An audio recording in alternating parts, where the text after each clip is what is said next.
A Tale of Two Cities by Charles Dickens, Book 2, The Golden Thread, Chapter 20, A Plea.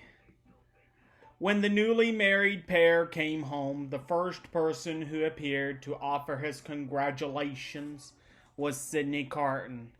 They had not been home many hours when he presented himself. He was not improved in habits or in looks or in manner, but there were a certain rugged air of fidelity about him which was new to the observation of Charles Darnay. He watched his opportunity of taking Darnay aside inside the window and of speaking to him when no one overheard. "Mr. Darnay," said Carton, "I wish we might be friends. We are already friends, I hope. You're good enough to say as a fashion of speech, but I don't mean any fashion of speech.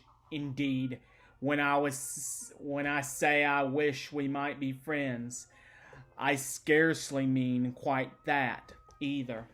Charles Darnay, as was natural, asked him, in all good humor and good fellowship, what did he mean.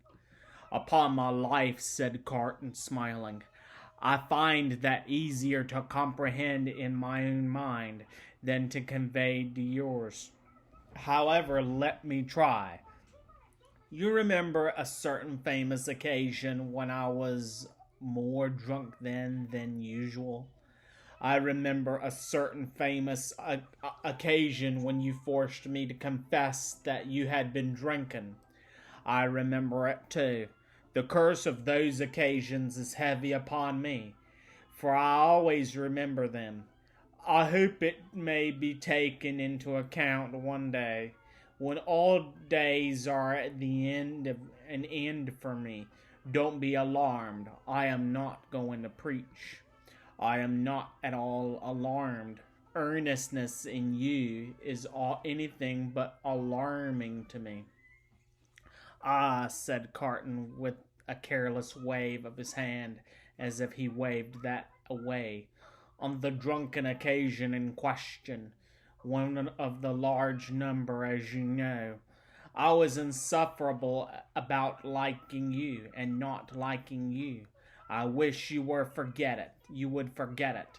I forgot it long ago. Fashion of speech again. But, Mr. Darnay, oblivion is not so easy to me as you represent it to be to you. I have by no means forgotten it, and a light answer does not help me to forget it."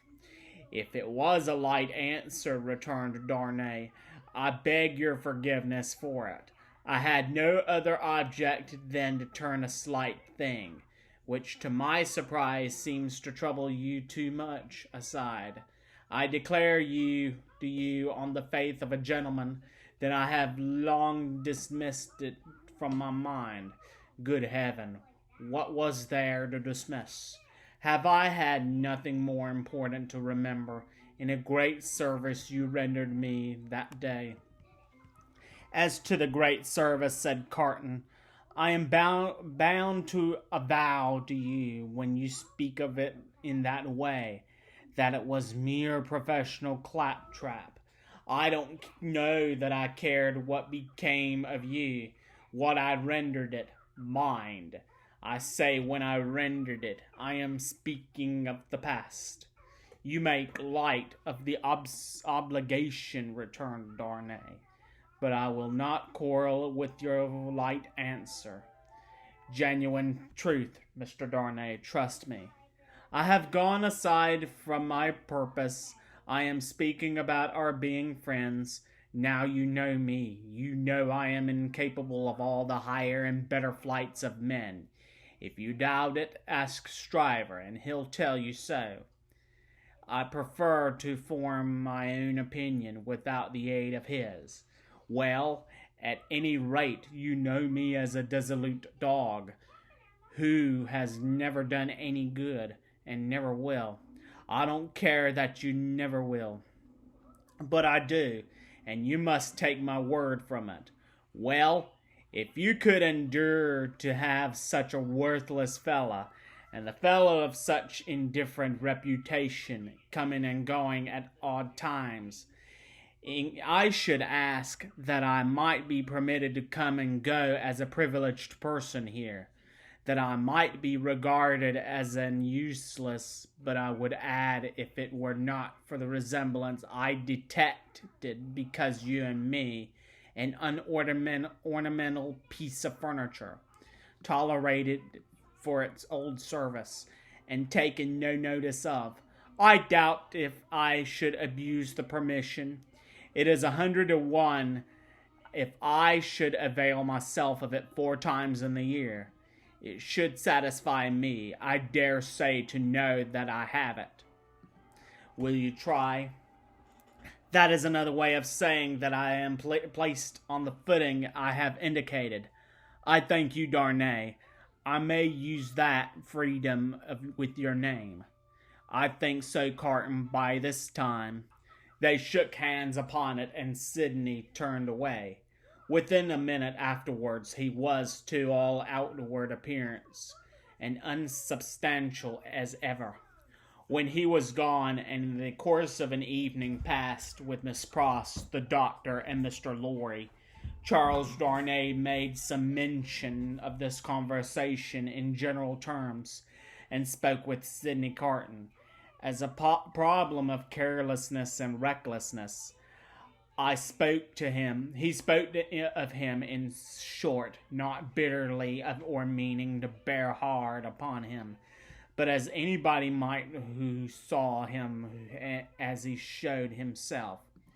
He had no idea that this could dwell in the thoughts of his fair young wife, but when he afterwards joined her in their own rooms, he found her waiting for him with the old pretty lifting of the forehead strongly marked.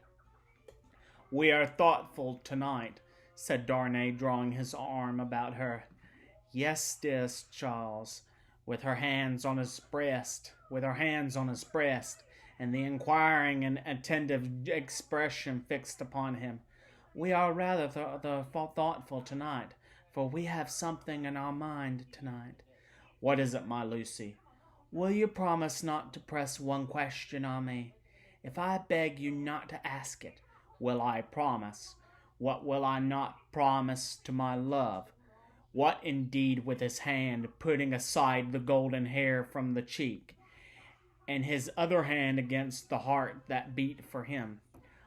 "I think, Charles, Mr. Carton deserves more consideration and respect than you expressed for him tonight." "Indeed, my own." "Why so?" "That is what you are not to ask me, but I know he does." "If you know it, it is enough. What would you have me do my life?" "I would ask you, dearest, to be very generous with him always, and very lenient on his faults when he is not by. I would ask you to believe that he has a heart he very, very seldom reveals, and that there are deep wounds in it. My dear, I have seen it bleeding." It is a painful reflection to me," said Charles Darnay, quite astounded, "that I should have done him any wrong. I never thought this of him." "My husband, it is so. I fear he is not of a reclaimed. That is scarcely a hope that anything in his character or fortunes is reparable now. But I am sure that he is capable of good things, gentle things, even magnanimous things." She looked so beautiful in the purity of her faith in this lost man, that her husband could have looked at her as she was for hours. "And oh, my dearest love," she urged, clinging nearer to him, laying her head upon his breast, and raising her eyes to his, "remember how strong we are in our happiness, but how weak he is in his misery."